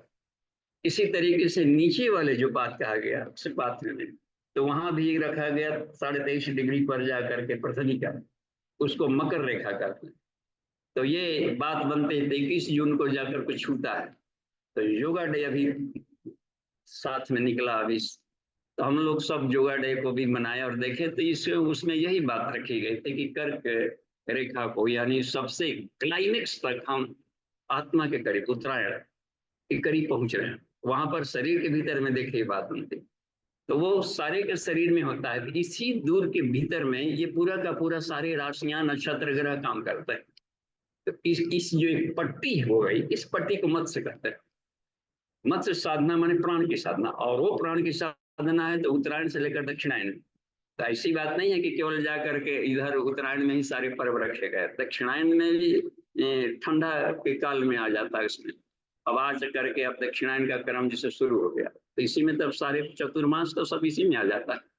इसी में आ जाएगा आपको गुरु पूर्णिमा भी अब आ जाएगा, इसी में सब आ जाता है। आपको जन्माष्टमी पर भी आ जाएगा, नवरात्रि पर भी आ गया। भगवान सो गए, सो जाते हैं, तो सोने का मतलब है कि बाहरी सेटअप बंद और भीतर आत्मा की साधना शुरू करें। नवरात्रि साधना अश्विनी वगैरह से लेकर के छठ पर्व वगैरह सब इसी में आएगा, और जा करके देवोत्थान एकादशी जब आता है कि अब भगवान जी को अब उठाया जाए, अब उठें, एकादशी आ गया, कार्तिक पूर्णिमा आ गया, तब करे गंगा स्नान, बजाओ सुबह काटा धान, अब देखिए फील्ड वर्क अपना शुरू कर दिए। तो ये आत्म साधना के लिए सब पर्व आते हैं, तो दोनों ही में रखे गए हैं, तो पर्वों का क्रम में रखा गया है। तो उत्तरायण में भी, दक्षिणायन में भी, उधर भी रामनवमी व्रत वगैरह सब उधर भी रखा गया। देखते हैं अपन बसंत पंचमी सबका पर्व शुरू हो जाता है, तो दक्षिणायन उत्तरायण दोनों में हम भेद न करें, इसमें हम अपनी प्राण साधना करें। उत्तर देखें, ये शरीर में दो भुजा होता है, सिंपैथेटिक पैरासिम्पैथिक, तो पीड़ा और पिंगला दोनों को बैलेंस करेंगे तभी सुषुम्ना जागृत होता है। तो प्राण की साधना को, प्राण से सृष्टि बनी है, तो हर एक में ये बातें रहती है, जहां भी ग्रह लोग देखेंगे उसमें एक इक्वेटर होगा, और वहां पर ये प्राण की गति उसको चला रही। तो सारी इस ब्रह्मांड में भी एक इक्वेटर की कल्पना की जा सकती है, और जिसको कहा गया है कि इसको मत्स्य कहते हैं, मत्स्य नामक प्राण है जो कि उत्तरायण दक्षिणायन कर रहा है इसी पर। तो अब जिसे मान लीजिए कि ये है, यहाँ पर ग्रह नक्षत्र बना हुआ है, नक्षत्र वाटिका का, तो उसमें अब ऐसे तो कभी गोलाई में नहीं जाते, जमीन पर आपने बना देते हैं नक्षत्र वाटिका तो गोल बना दें, तो उत्तर से भी बना देंगे, तो उत्तर छोर पर तो कभी नहीं जाएंगे सूर्य, 23.5 डिग्री से ऊपर नहीं, फिर लौट आते। कहाँ तक गए हैं उत्तरायण, तो उतर जा करके ध्रुव तक नहीं जाएंगे, 90 डिग्री तक भी नहीं जा रहे, मात्र 23.5 डिग्री तक डिफ्लेक्शन रहा है, फिर 23.5 डिग्री नीचे जा रहा है। तो ये जो पट्टी बन रही है, इसी पट्टी को में अब उसको हम जमीन पर रखे थे, एक गोलाकार बना, उसको आप वर्टिकली खड़ा कर दें, तो खड़ा कर देंगे तो भी तो सारे ग्रह नक्षत्र रहेंगे घड़ी वाइज, क्लॉक वाइज, जैसे कि सामने जो बॉल देख रहे हैं रिंग आकार, तो क्लॉक वाइज, तो उसको कर दिया गया कि जमीन पर भी रख के खड़ा करते। तो अब इसमें तो आ गया क्रम के करने में, तो वो ऊपर से जाकर के देखा जाता है कि अब इसमें क्लॉक वाइज आप कर रहे हैं, तो घड़ी ये घूम रही है एंटी क्लॉक वाइज पृथ्वी, तो क्लॉकवाइज यदि आप उसमें सजाए दिए गए हैं तो वो घूम रही है, तो सूर्य अपने आप ही दिखाई पड़ जाता है इसे घूमते हुए। हम ना करवट बदल रहा है, हम करवट बदल रहे हैं इसमें करने का, इस तरीके। तो नॉर्थ पोल से देखेंगे तो एंटी क्लॉकवाइज लगेगा, साउथ पोल से देखेंगे तो क्लॉकवाइज लगेगा। जब वर्टिकली खड़ा कर दिया किसी चीज को तो दोनों से देखेंगे, और रोटेट तो कर रहा है अपने ढंग से। तो एक तरफ से देखेंगे anti clockwise north towards north pole, और इधर से यदि देखा जाता है साउथ पोल से तो वो क्लॉकवाइज दिखाई पड़ेगा। इसलिए जो भी बताया जाता है संसार में ग्रंथों में, तो वो सापेक्षता पर है। वो कहीं पर एक लाइन नहीं बनाई गई कि वो किस स्थान से देखेंगे तो कैसा दिख रहा है। यहाँ उत्तर दक्षिण है, प्लेन पर चलने लगे तो इस सारे दिशाओं का भ्रम खत्म। तो तत्व दृष्टि से बंधन मुक्त। तो लेकिन प्राण की साधना इसमें बताया गया कि मत्स्य नामक प्राण उसी को कहा गया है, जो कि हर एक यूनिवर्स के भीतर में एक इक्वेटर पर वो अपना प्राण के रूप में उसको चला रहा है, हैंडल करके। तो ये भी एक साइंस है।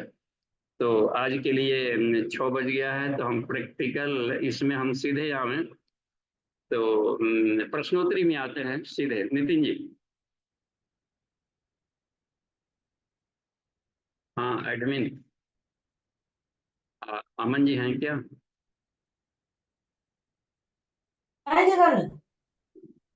जी बाबू जी नहीं प्रणाम। हाँ जी प्रणाम। देखिए दूसरों का मत खुले, स्पीकर बंद रहे दूसरों का। चलिए, तो देखिए तो कहीं से प्रश्न है या हाथ हैंड रेज किया जाए इस मत्स्य साधना को लेकर के, या तो बाकी जो साधनाओं का है उसको बाद में बताएंगे। तो मध्य मानसम और मीन, आज मीन था। मीन देखिए कितने कमाल की बात है, मत्स्य अवतार पूरा का पूरा ये विषण मत्स्य अवतार है। सत्यव्रत के कमंडल में वो आया, बता दिए थे कि हे सत्यव्रत तुम 14वें वैवस्वत मनु हो, और सृष्टि का महाप्रलय होना है तो तुमको मानवीय बीजों को बचा लेनी। बात समझ में आ गई तो व्रत लो, तप करो। तप करने लगे क्या, और ये सोचा कहीं इसको अहंकार ना आ जाए, तो भगवान विष्णु ने अपने जी में कंधे पर ले लिया। भक्तों को श्रेय देना होता है, कंधे पर ले लिया। तो मछली के रूप में छोटा सा उसके कमंडल में आ गए, तो देखा कि अरे मछली है, इसमें आ गई। और देखते देखते वो मछली थोड़ी सी बड़ी हो गई। तो कहा कि देखो मुझे थोड़ा सा स्पेस। तो कोई बात नहीं, हमारे यहाँ और भी बड़ा सा है तालाब, चलिए आपको घर में छोटा सा तालाब रखते हैं, उसमें डाल दिए। तो वो भी 2-3 दिन के भीतर में देखा करी तो पूरे तालाब भर के बढ़ गए। तो ये सोचा था कि अच्छा हमारे पास और भी बड़ा है, वहां पर व्यवस्था डाल देते हैं। पूरे राज्य में देखा, फिर उसमें भी भर के समुद्र में डाला तो पूरे समुद्र में भर बड़ी हो गई। इसका अहंकार तोड़ना था कि तुम तपस्या करके भी नहीं बचा सकते। चमत्कार जितना भी होता है ईश्वर करता है, मनुष्य की क्षमता लिमिट है। जहां अनलिमिटेड कोई काम हो गया तो समझिए कि आपने नहीं किया है, ईश्वर आपको माध्यम बनाया बस। तो इस तरीके से टूट गया तो पूरे के पूरे मानवीय बीजों की रक्षा किए थे। और वो तो मत्स्य अवतार की तरह आदमी को शुरुआत भले छोटे से करे, लेकिन विराटता तक जा सकता है। अनुव्रत जी। पांडे जी का हैंड रेज है, उनको अनुमति दीजिए। बाबू जी प्रणाम। जी प्रणाम। बाबू जी जैसे मनुष्य की जो है मैग्नेटिक पोल है, बिजली घर है, तो मरने के बाद लोग क्यों जो है जैसे उत्तर की तरफ उसका मुंह करते हैं, उसका मतलब क्या होता है? तो जीने पर ही होना चाहिए ताकि उसका ऊपर की तरफ वो क्रम कुछ बने। नहीं समझ पाया, फिर से बोलिए तो। जैसे आदमी जो है, जैसे मरने के बाद लोग उत्तर की तरफ उसका जो है एक परंपरा चल रही है, हमेशा हर जगह देखा जाता है कि उत्तर की तरफ उसका मुड़वार कर देते हैं लोग मुंह। तो जैसे उत्तरी ध्रुव दक्षिणी ध्रुव है, तो मरने के बाद क्यों लोग करते हैं? मरने के पहले तो उसका क्रम होता तो उसका लाभ कुछ मिलता। नहीं वो भी ठीक है। तो यदि योगी बन गए तब तो नो प्रॉब्लम, अपने आप को कंप्लीट मैग्नेट बना लिया है, तब आपके अनुसार प्रकृति चेंज कर लेगी। लेकिन जो जी सामान्य चुंबक हैं अभी, वो खुद अपने आप को इसमें, तो वो उसको इसमें दिक्कत आएगी। छोटा सा मैग्नेट तो सब है, लेकिन दूसरे मैग्नेट से प्रभावित होंगे। तो उसमें क्या होगा कि नॉर्थ पोल दोनों समान हो जाए। देखते हैं चुंबक में दोनों नॉर्थ पोल समान कर रहे हो तो रिपल्सन होता है, फेंकेगा जी एक दूसरे को, दूर फेंकेगा। तो लाश हो गया पार्थिव शरीर, तो नॉर्थ पोल साउथ, इसमें एक अनुमान लगा सकता है कि जल्दी बॉडी डिकम्पोज हो। जी तो इस डिकम्पोजिशन में लाभ तो थोड़ा सा उसमें ध्यान रख लिया जाता है। और ऐसे भी जब सोने की प्रक्रिया में जीवित भीतर हैं तो दक्षिण दिशा में सोने पर कहा जाता है कि उसमें शरीर पृथ्वी की तरफ खिंचाव होगा तो शरीर का भारीपन वजन बढ़ेगा और शरीर में बढ़ता जाएगा, जल्दी उसमें चार्ज होता है। और उत्तर में करेंगे तो दिमाग फेंकते रहेगा तो आदमी सपना अपना के दुनिया में दिख रहेगा तो शरीर, लेकिन वही आप कंप्लीट एटम बन गए, योगी बन गए, तो फिर किसी दिशा में कैसी वो दिशा वाला चुंबक पृथ्वी के मैग्नेटिक फील्ड से बाहर निकल जाता है योगी, तो उस पर ये काम नहीं, असर नहीं करेगा। जी और जी हम्म। जी, तो ठीक है, प्रणाम। हाँ जी, प्रणाम। तो देखिए, तो चैटिंग में भी है क्या? जी जी बाबूजी। तो मछली खाने को लेकर पांडे जी अब तो कोई दिक्कत नहीं आ रही होगी कि मछली कितना पवित्र चीज है। वो तो प्राण की जी साधना है। जी हाँ। बाबूजी।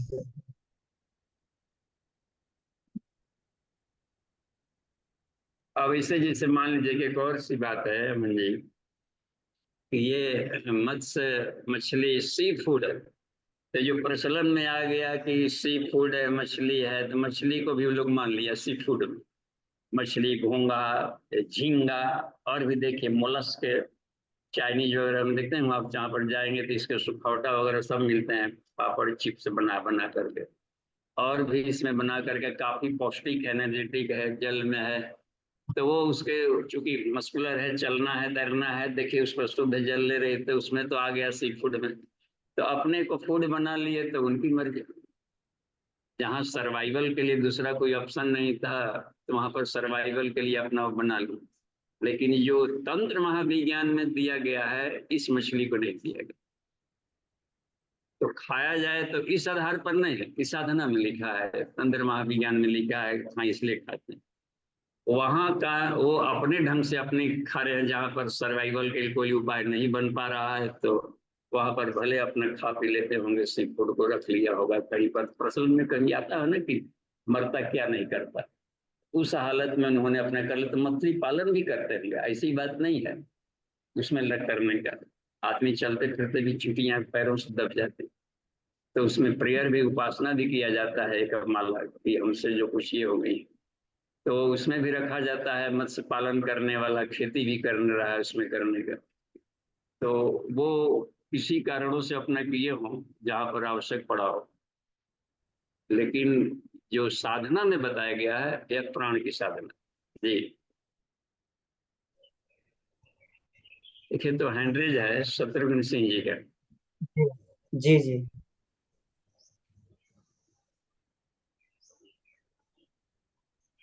जी। उनको शत्रुघ्न जी, आप अपना प्रश्न पूछें जी। भाजी प्रणाम।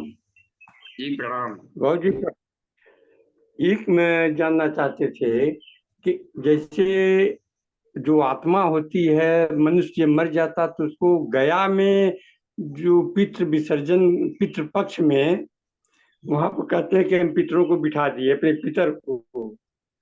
तो इसका क्या विज्ञान है, कुछ समझ में नहीं आया।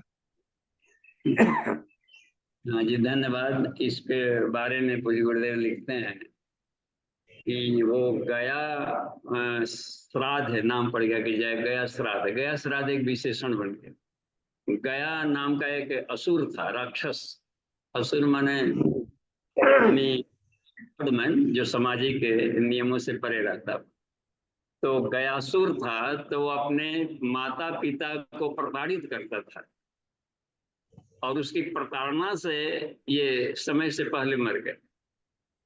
तो अब इनके श्राद्ध में, चूंकि श्राद्ध का उनको तो शास्त्रों का एक दबाव डर रहता है कि श्राद्ध में खूब करे बढ़िया से, तो श्राद्ध कर, मगध देश का था वो कभी राजा, तो श्राद्ध कर रहा था, तो सावे अपने इलाके के राज्य भर के लोगों को खिलाया, तो आकाशवाणी हुआ उसको पिंडदान तर्पण देने की प्रक्रिया में पिंड को देवता लोग स्वीकार ही नहीं रहते। उसमें विष्णु को पिंड दिया जाता है, और इसमें सारे देवताओं को, ब्रह्मा विष्णु देवताओं के निमित्त भी एक पिंड होता है, तो पिंड नहीं लिए। आकाशवाणी होती है प्रेरणा कि उसको कि तुम अपने छाती पर 100 वर्ष तक यज्ञ करोगे तब तुम्हारे पिंड को स्वीकार करेंगे भगवान विष्णु।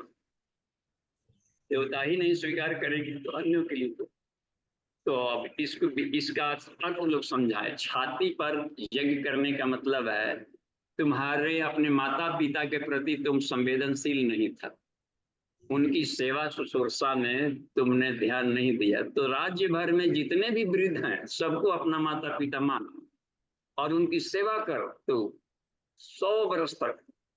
तो यही प्रक्रिया को अपनाया तो धीरे धीरे उसके भीतर का इमोशन जाएगा। जब प्यार मिलता है ना, प्यार का आदान प्रदान आत्मीयता सेवा से, तो इसके जो स्वाद उसको मिले तो लगा कि हम कहाँ फंसे हुए थे, उसके भीतर का जग गया, संत जग गया।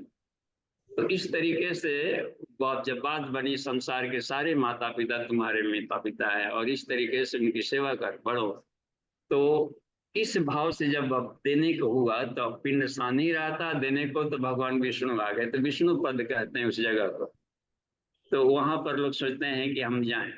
कुछ गुरुदेव का यहाँ कहना है कि गया में ही जाकर के करेंगे तभी नहीं मोक्ष मिलेगा। कहीं भी तीर्थ स्थलों पर जाकर किया जाए या घर में भी करते हो तो गया के श्रद्धा भाव से, जिस श्रद्धा भाव में गया पहुंच करके उन्होंने गया नामक आदमी ऐसा किया था, उस भाव संवेदना से हम कहीं भी करेंगे तो गया श्राद्ध ही कहलाएगा। तो इस तरीके से एक श्रद्धा की एक मनोभूमि है, एक श्रद्धा भूमि है। तो हरिद्वार में भी लोग जाते हैं, हमने देखा गुरु जी के इसमें भी वहां पर तीर्थ क्षेत्र में अपना पिंडदान तर्पण करते हैं। तो ये रहा इसमें बात। अच्छा, अब रह गया इसमें शत्रुघ्न जी कि बिठाने जाते हैं वहां पर, तो क्या बिठा, तो मृतात्मा को बैठा नहीं सकते हैं, अब गाड़ नहीं देंगे जमीन में, वो तो उड़ रहा है आकाश में, आपको पकड़ में आएगा कि गाड़ दिया यहाँ पर जमीन में। अब गाड़ देंगे तो शादी विवाह में पितरों को न्योता जाता, अब गाड़ आए हैं तो कैसे आएंगे आपके शादी विवाह में। तो आत्मा तो अमर है, बनी रहती है। गाड़ने का मतलब है बिठाने का, कि अब हम उसी तिथि में, अब बाध्यता नहीं है कि जिस तिथि को मरे थे उसी दिन हम करें। अब देवताओं की पंक्ति में बिठा दिए, और देवताओं का एक पर्व होता है पितृपक्ष, उसमें पितृमुख मोक्षा के दिन या किसी 15 दिन में मौका मिला तो हम कर लें। ये पर्वों में बिठाने का मतलब होता है कि अब देव पर्व में देवताओं के लाइन में बिठा देते हैं। तो उस दिन हम आपको पितरों को उन्हीं के निमित्त, और भी जो नए पितर आएंगे और पूर्वज सभी लोग, या जो स्वर्ग नरक कहीं भी हो, पशु पक्षी सबको न दिया जाता है उसी क्रम में, उसी के सीक्वेंस में सबको दे दिया जाता है, तब हम पर्वों में देंगे जी। ये बिठाना कहते हैं। ठीक ठीक, समझ गए। ठीक बाबू जी, ठीक है, प्रणाम बाबू जी, प्रणाम। आगे देखिए, बस हैंडरेज ये खत्म। चैटिंग में है क्या? नितिन जी,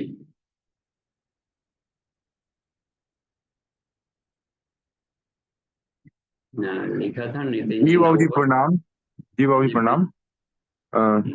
बाबू जी, जैसे हम ये मानते हैं कि अंतः कुंभक और बाह्य कुंभक में जो है हम प्राणों को ले रहे होते हैं, खा रहे होते हैं, तो अंतः कुंभक में तो हमें फील होता है कि हम प्राण को अपने भीतर भर के और उसको पूरे शरीर में लेकर के जा रहे हैं। तो बाह्य कुंभक में जो है प्राण, कौन से प्राण के और किस स्वरूप को हम अपने भीतर लेकर के खा रहे होते हैं, थोड़ा इसके बारे में बताइए। तो बाह्य कुंभक में है तो बाहर की डिपेंडेंसी अब नहीं मिल रही है, ठीक है। अपने भीतर वाला भी जो था हवा ग्रुप में, उसको भी आपने निकाल दिया और बाहर से भी नहीं ले रहे हैं, तब वहां पर आप सेल्फ डिपेंडेंट हो गए। तो सेल्फ डिपेंडेंट में आत्मा को कहा जाता है महाप्राण। तो आत्मा को आदमी खाते रहता, आत्मिकी के भीतर के जो प्राण है वो निकलेगा, फिर उसमें से अपने जो स्टेम सेल्स हैं बॉडी के, वो जागृत होना शुरू करते हैं। तो वो कमाल की भूख बढ़ती है ना, जब भूख बढ़ेगी तो अपने भीतर की छटपटाहट होगी तो कुलबुलाहट होकर के निकलेगा भीतर से। तो इसलिए दोनों तरह के कुंभक को करने का किया गया है। प्राण में अपान किया होती या फिर अपान में प्राण किया होती, तो दोनों से अपना आत्मिक विकास होगा। जी हाँ, ठीक है बाबू जी। अभ्युदय होता है। जी, जी सेल्फ जी डिपेंडेंस। जी ठीक है बाबू जी। तो बाबू जी अगला प्रश्न मनोज भैया का है। मनोज भैया पूछते हैं कि शरीर छोड़ने के बाद आत्मा को अपने परिजन के भविष्य का ज्ञान क्या होता है? हाँ, होता है। ये अब हम तो खुद वो वैसे तो अब तो जो कहा कहा ही सुनी सुनाई और जो ऋषियों की वाणी है तो उसी का सहारा लेना पड़ेगा, क्योंकि वो भी कहा जाता है कि जो आप्त आप्त पुरुष हैं, जो शरीर से बाहर निकल के भी जा सकते हैं और शरीर में भी आ सकते हैं, तो ऐसे लोग आप्त पुरुष जो सिद्ध किए थे उन लोगों का कहना है। कुछ गुरुदेव लिखते हैं उसमें एक होता है, पितरों को हम श्रद्धा दें और वे शक्ति दें। तो एक वैज्ञानिक पुस्तक है ये, उसमें भी बताया गया है कि जैसे मान ली कोई व्यक्ति शरीर छोड़ा, तो एक एक बाहर करके चूल्हा है, लेकिन पांचों बॉडी से उस सूक्ष्म शरीर में वहीं से बाहर निकलकर 10 फीट की ऊंचाई से आसपास में वहीं रहता है, मंडराता है। और वो देखता है कि मैं अलग, उसमें उसको ज्ञान मिल जाता है कि मैं शरीर नहीं, क्योंकि वो देखो वहां पड़ा है, आप बिल्कुल मैं स्वस्थ हूँ। और घर वाले रो रहे होते हैं और उसको प्रत्यक्ष देख रहा है, और रो रहे हैं तो वो कंधा भी पकड़ करके हिलाता है, लेकिन हाथ नहीं है तो वो लोग हिल नहीं पाता। ये तो इधर पड़ा हुआ था उपकरण, चिल्ला कर बोलता है कि तो मैं बिल्कुल स्वस्थ हूँ, तो लोग सुन क्यों नहीं रहा हमारी बात को। अब इस मुंह से बोलता तब सुनते हैं, ये मुंह यहाँ पड़ा हुआ था, उनका भोंपू यहाँ पर सरेंडर कर दिया। तो वो बड़ा इसलिए व्याकुल रहता है कि हम कैसे समझाएं इन लोग को। उसकी अलग बेचैनी, ये लोग सोच रहा है कि मर गया यहाँ। तो फिर जाकर के श्मशान घाट पर शरीर जब तक से है तो शरीर को में मिलते रहा है, तो शरीर से उसको ममत्व तो भी रहता है, तो शरीर से परिवार से मोह ममता से जुड़ा हुआ है, तो इसी के उसकी आभा मंडल काली होती है, जो आवरा है ना वो काला। तो ये काले आभा मंडल मोह के प्रतीक होते हैं। ये एक तम है जो कि शरीर में आसक्ति के रूप में होते हैं, ये ऊपर नहीं उठने देते हैं, ये मोह ममता में अपने पड़े रहेंगे। अब देखता है कि शरीर से अभी भी तो मोह है, संरक्षण देखते हैं कितना, तो श्मशान घाट पर जा रहा है, बीच में ही जाग गया और उठ करके फटाक से उड़ हो गया। कितना तो चीता पर आग लगाए जाना उस समय उठ जाता है। इसका मतलब है कि किसी तरीके से वो उसमें फिर से घुस गया बाहर। तो वो इसमें अच्छा, भीतर में भी प्राण बना रहता है धनंजय वगैरह। तो वो जिसे शरीर में सपना में भी कहीं और घूम रहे हैं, तो भीतर में भी एक प्राण शरीर का हार्ट बीट अपना सब कर रहा होता है। तो वो वहां पर अब ये देखता है, जब पूरी कपाल क्रिया हो जाती है तब तो शरीर तो रहा नहीं, फिर भी आसक्ति बनी रहती है घर परिवार वालों से। जो पितर जोनि है वो पुनरावृत्ति है, वो रूप रस गंध शब्द स्पर्श की साधना नहीं किया है, इसलिए अब पिंडदान तर्पण और फिर से चढ़ावा जो वस्तुओं के निमित्त में उसको थोड़ा सा सुख मिलता है अपने से देखने में, पदार्थ के अनाशक्ति नहीं हो कर पाया था। तो वो लोग फिर से जन्म ले सकता है, अच्छा पुण्य किया है तो थोड़े से सुखदायी स्थिति में रहेगा, फिर जा करके वो पुनरावृत्ति रिवर्स उसको करना पड़ेगा कर्मफल की व्यवस्था में।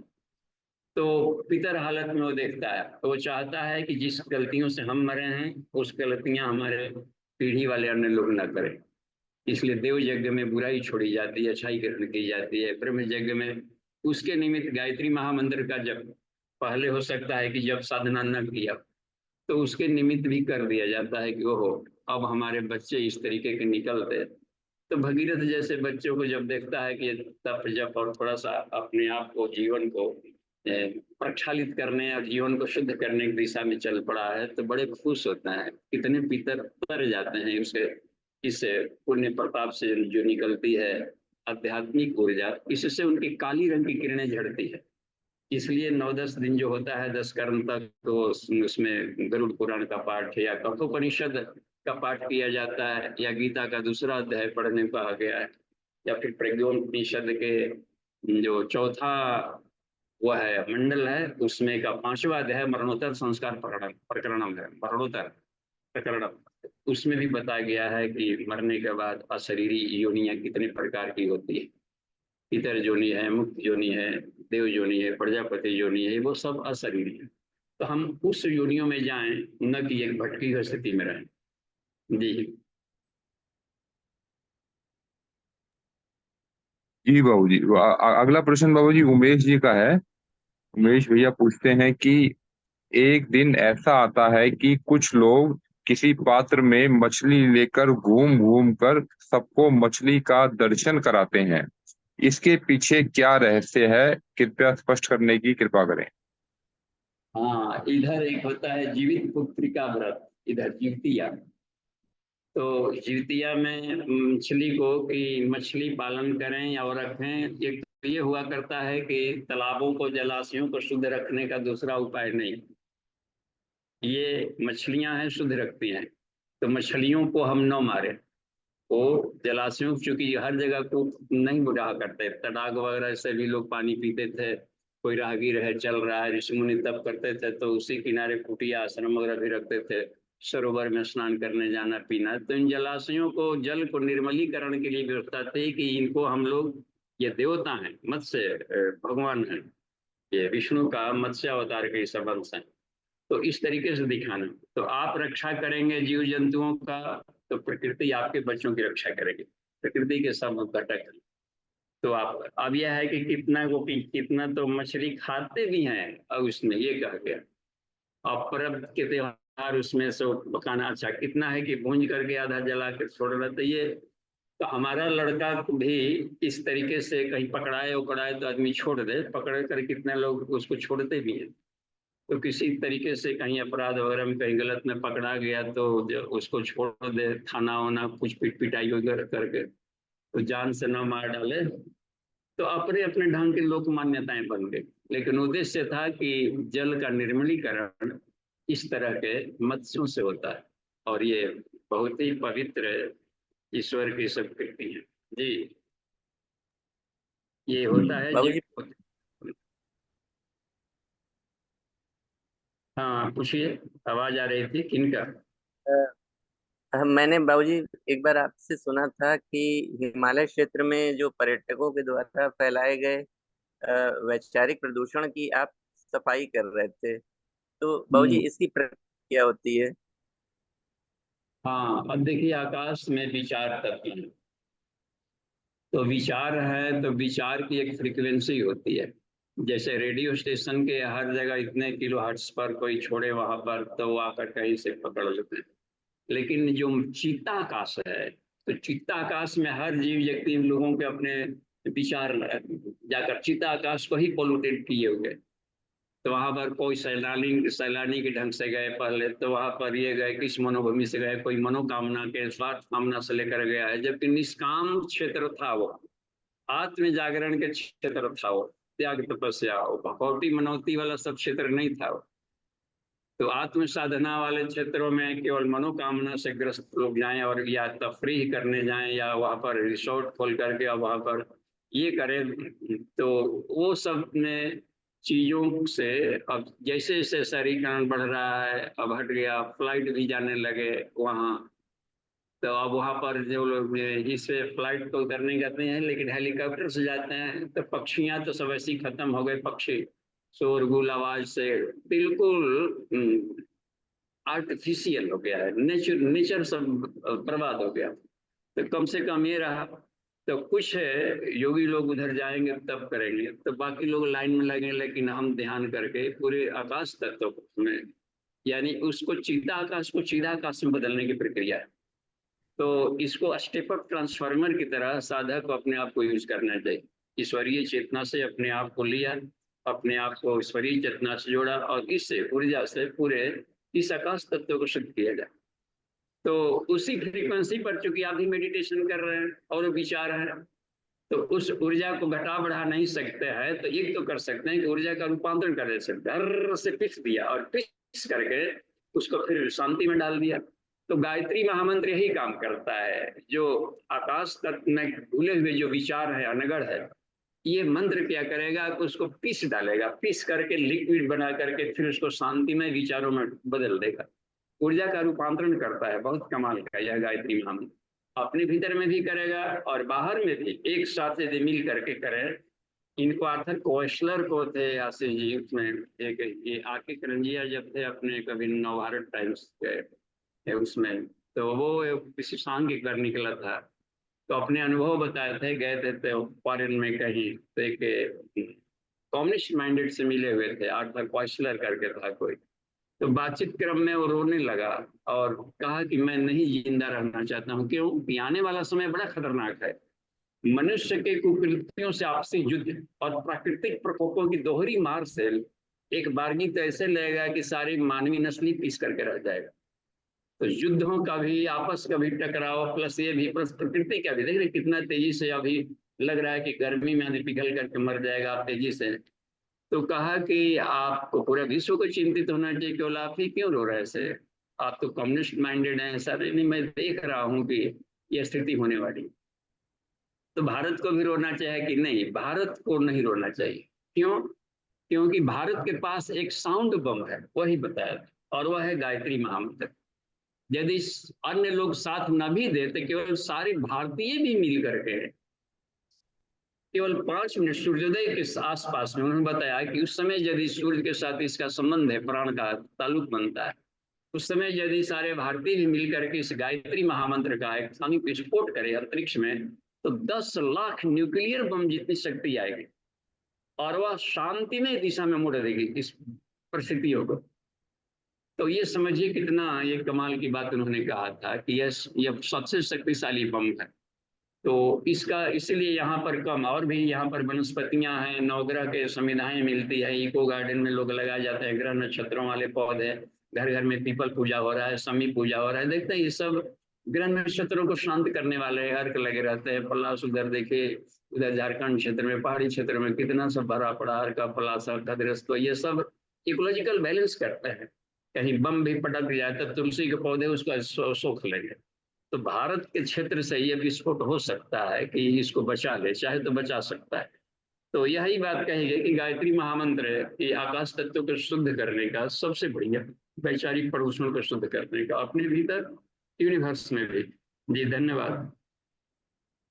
तो बाबूजी, जैसे हम लोग गायत्री मंत्र का जप करते रहते हैं, तो ये प्रक्रिया ऑटोमेटिक चलती रहती है या इसके लिए विशेष कुछ करना पड़ता है? जैसे मान लीजिए हम लोग को अपने क्षेत्र में ये क्लीनिंग करनी हो तो? हाँ, ये निर्भर करता है आशीष जी को, उसको हम किस भाव से कर रहे हैं। भाव से ही देवा भावता न तम देवा भावयंतु, वह सारा संसार भावनाओं से बना। तो यदि हम लोकहित के भावना से जब तब कर रहे हैं तो उसका अलग है, मनोकामना स्वार्थ भाव से कर रहे हैं तो उसका अलग है, क्योंकि हमारी शक्ति उधर लग गई।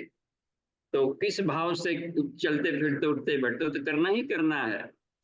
असुचिर्वापि शुचिर्वापि गक्षम तिष्ठन् यदा तदा गायत्री प्रजपे धीमान जपात पापा निवर्ते। चलते फिरते उठते बैठते किसी भी अवस्थाओं में हो, वामाचारी शिव कहा जाता है, प्रतिकूलाचार।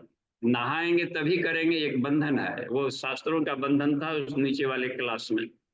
लेकिन ऊपर वाले क्लास में कहा जाता है कि तो पता नहीं कब तुम नहाने के पहले मर गया, तो अब 1 सेकंड क्यों जाए। आज मरते समय जो जिस भाव में रहता है उसको पाता है, कृष्ण ने कहा।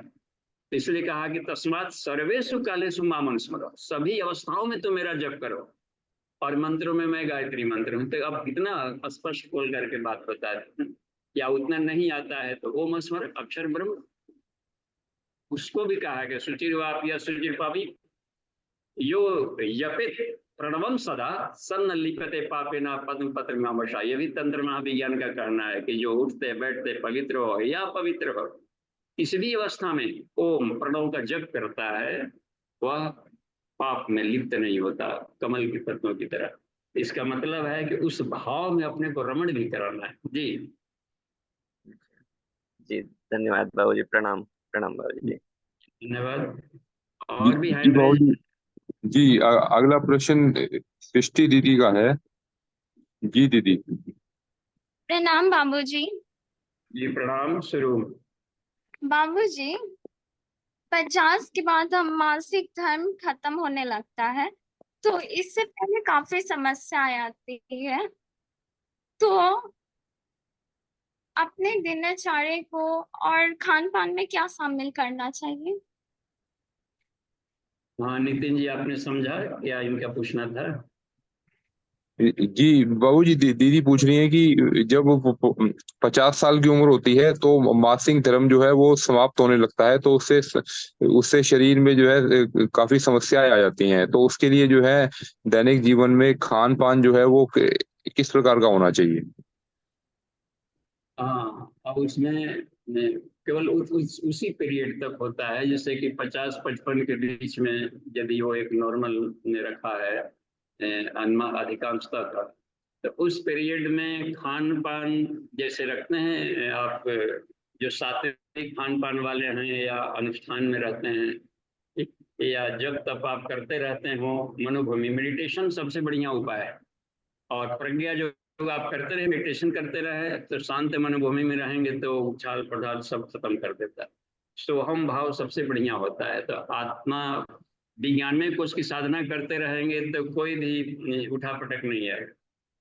वो आत्मा का तेज बहुत शक्तिशाली होता है और न्यूरोट्रांसमीटर बॉडी में से निकलने लगेगा, तो वो सबको अपने अधीन कर लेता है।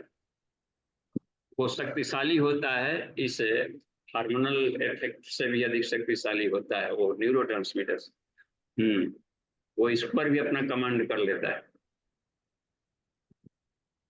तो ठीक है जी, खान पान वही रखें जो कि बेचैनी को कम करता हो और सीजनल हो, और उसको खाते रहें, नो प्रॉब्लम।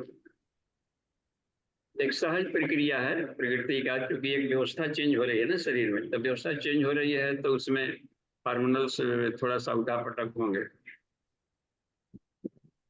फिर अपने आप के ढर्रे में फिर चलने लगता है, फिर शरीर का ग्रोथ खूब बढ़िया होगा और बढ़िया से सब चलेगा। लाइफ टाइम अपने आप को एक अच्छी व्यवस्था मिलने जा रही है। तो जहाँ अच्छी व्यवस्था आती है तो थोड़ा सा स्ट्रगल करना पड़ता है।